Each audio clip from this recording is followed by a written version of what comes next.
ঢাকার দক্ষিণ সিটির গাড়িতে আগুন দেওয়ার মামলায় খালাস পেলেন মির্জা ফখরুল ইসলাম আলমগীর। খাগড়াছড়িতে ১৪৪ ধারা বহাল, তদন্ত কমিটি গঠন। ফেনীতে ছাত্র জনতার আন্দোলনে গুলিবর্ষণের অভিযোগে ঢাকায় ছাত্রলীগ নেতা গ্রেপ্তার। এবং সর্বশেষ জানিয়ে দিব, দোহার নবাবগঞ্জ থানার হত্যা চেষ্টা মামলায় ৭ দিন রিমান্ডে সালমান এফ রহমান। শুনছিলেন শিরোনাম, এবারে জানিয়ে দিব বিস্তারিত। ঢাকা দক্ষিণ সিটির গাড়িতে আগুন দেওয়ার মামলায় খালাস পেলেন মির্জা ফখরুল ইসলাম আলমগীর। এক যুগ আগে রাজধানীর পল্টন থানায় করা ঢাকা দক্ষিণ সিটি কর্পোরেশনের গাড়ি ভাঙচুর ও অগ্নিসংযোগের মামলায় বিএনপির মহাসচিব মির্জা ফখরুল ইসলাম আলমগীর সহ ৮ জনকে খালাস দিয়েছেন আদালত। ঢাকার চিফ মেট্রোপলিটন ম্যাজিস্ট্রেট সিএমএম আদালতের additional chief metropolitan magistrate Ziadur Rahman বুধবার এ আদেশ দেন। খালাস পাওয়া অপর ৭ জন হলেন বিএনপির জ্যেষ্ঠ যুগ্ম মহাসচিব রুহুল কবির রিজভী, তথ্য বিষয়ক সম্পাদক আজিজুল বারী হেলাল, বিএনপি নেতা সাইফুল আলম, কাজী রেজাউল হক, মোয়াজ্জেম হোসেন, খন্দকার এনামুল হক ও বাংলাদেশ জামায়াতে ইসলামীর ঢাকা মহানগর দক্ষিণের সেক্রেটারি মোহাম্মদ শফিকুল ইসলাম। আইনজীবী সৈয়দ জয়নুল আবেদিন বলেন, তৎকালীন আওয়ামী লীগ সরকারের করা হয়রানিমূলক মামলা থেকে খালাস পেয়েছেন বিএনপির মহাসচিব মির্জা ফখরুল ইসলাম আলমগীর। ২০১২ সালের ৯ ডিসেম্বর ঢাকা দক্ষিণ সিটি কর্পোরেশনের গাড়ি ভাঙচুর ও অগ্নিসংযোগের অভিযোগে পল্টন থানায় মামলা করে পুলিশ। মামলার ৫ বছরের মাথায় ২০১৭ সালের ২৩ অক্টোবর আদালতে অভিযোগপত্র জমা দেওয়া হয়। এই মামলায় গত বছরের ৩ সেপ্টেম্বর মির্জা ফখরুল সহ ৮ জনের বিরুদ্ধে অভিযোগ গঠন করেন আদালত। সাক্ষ্য প্রমাণ না পাওয়ায় আদালত সব আসামিকে খালাস দিয়েছেন। আইনজীবী সৈয়দ জয়নুল আবেদিন আরও বলেন, মির্জা ফখরুলের বিরুদ্ধে শেখ হাসিনা সরকারের আমলে ১২২টি মামলা হয়। আজ পল্টন থানার একটি নাশকতার মামলায় তিনি খালাস পেলেন। এখন সচল আছে ২০ থেকে ২৫টি মামলা। বাকি মামলার বেশিরভাগ উচ্চ আদালতের আদেশে বিচার কার্যক্রম স্থগিত আছে।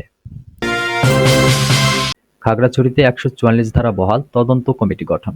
খাগড়াছড়িতে ধর্ষণের অভিযোগে শিক্ষককে পিটিয়ে হত্যার ঘটনায় সদর থানায় ২টি মামলা হয়েছে। বুধবার সকালে ধর্ষণ এবং পুলিশের উপর হামলার অভিযোগে মামলা দুটি করা হয়। বিষয়টি নিশ্চিত করেছেন খাগড়াছড়ি থানার ভারপ্রাপ্ত কর্মকর্তা আব্দুল বাতেন মৃধা। মামলার পাশাপাশি ঘটনার তদন্তে ৪ সদস্যের একটি কমিটি গঠন করেছে জেলা প্রশাসন। ওসি আব্দুল বাতেন মৃধা বলেন, এই ঘটনায় সদর থানায় ২টি মামলা হয়েছে। একটি ধর্ষণের অভিযোগে মামলা, অপরটি পুলিশের উপর হামলার মামলা।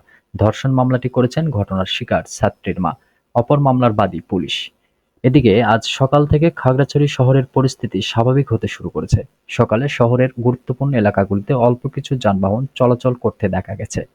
তবে পানছড়ি খাগড়াছড়ি ও দীঘিনালা খাগড়াছড়ি সড়কে যানবাহন চলাচল করেনি। ১৪৪ ধারা বহাল থাকায় শহরের রাস্তায় লোকজনের উপস্থিতি কম ছিল। রাতভর আতঙ্কে ছিলেন শহরের অনেক এলাকার বাসিন্দা। খাগড়াছড়ি জেলা প্রশাসক মোহাম্মদ শাহিদুজ্জামান বলেন, খাগড়াছড়ির ঘটনায় অতিরিক্ত জেলা প্রশাসককে প্রধান করে ৪ সদস্যের একটি তদন্ত কমিটি গঠন করা হয়েছে। ১৪৪ ধারা এখনো বহাল রয়েছে। সকালে ক্ষতিগ্রস্ত দোকানপাট পরিদর্শন করেছি।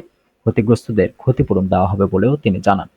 গতকাল মঙ্গলবার এক ছাত্রীকে ধর্ষণের অভিযোগে খাগড়াছড়ি টেকনিক্যাল স্কুল অ্যান্ড কলেজের শিক্ষক আবুল হাসনাত মোহাম্মদ সোহেল রানাকে পিটিয়ে হত্যা করা হয়। এ ঘটনার জের ধরে পাহাড়ি ও বাঙালিদের মধ্যে উত্তেজনা ছড়িয়ে পড়লে খাগড়াছড়ি শহরে ১৪৪ ধারা জারি করে প্রশাসন। এ সময় সদরের মহাজনপাড়া, পানখাইয়াপাড়া সড়কের কয়েকটি দোকান ও একটি ডায়াগনস্টিক সেন্টার ভাঙচুর করা হয়। পরে আইনশৃঙ্খলা রক্ষাকারী বাহিনীর সদস্যরা এসে পরিস্থিতি নিয়ন্ত্রণে আনেন।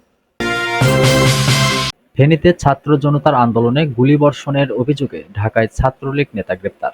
ফেনীতে বৈষম্যবিরোধী ছাত্র জনতার আন্দোলনে গুলিবর্ষণ ও হত্যার অভিযোগে দায়ের করা মামলায় পলাতক আসামি ছাত্রলীগ নেতা ওসমান গনিকে ঢাকা থেকে গ্রেপ্তার করেছে র্যাব।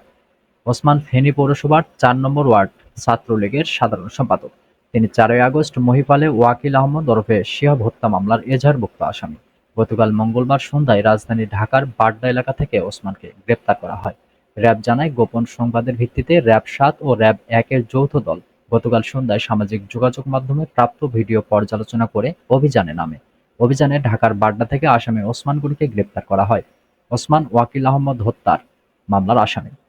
র্যাব জানায়, গত ৪ই আগস্ট আন্দোলনের সময় ওয়াকিল আহমদ আহত হন। এরপর তিনি প্রাণে বাঁচতে স্থানীয় মহিপাল প্লাজা নামের একটি মার্কেটে আশ্রয় নেওয়ার চেষ্টা করেন। আসামিরা তাকে ধাওয়া করে উল্টো মারধর করেন। এ সময় তাকে ৯ থেকে ১০টি গুলি করার পাশাপাশি পিটিয়ে ও কুপিয়ে জখম করা হয়। এ অবস্থায় তিনি তখন মাটিতে লুটিয়ে পড়েন। তাকে সেখানে আবারও লাঠিসোঁটা, লোহার রড ও রাইফেলের বাট দিয়ে পিটিয়ে মৃত্যু নিশ্চিত করা হয়।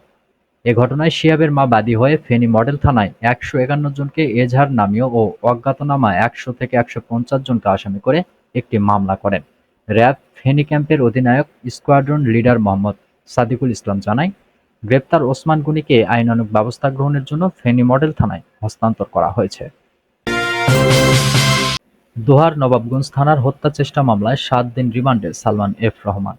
ঢাকা জেলার নবাবগঞ্জ ও দোহার থানায় করা পৃথক দুটি হত্যা চেষ্টার মামলায় সাবেক প্রধানমন্ত্রী শেখ হাসিনার বেসরকারি শিল্প ও বিনিয়োগ বিষয়ক উপদেষ্টা সালমান এফ রহমানকে মোট ৭ দিন রিমান্ডে নিয়ে জিজ্ঞাসাবাদ করার অনুমতি দিয়েছেন আদালত।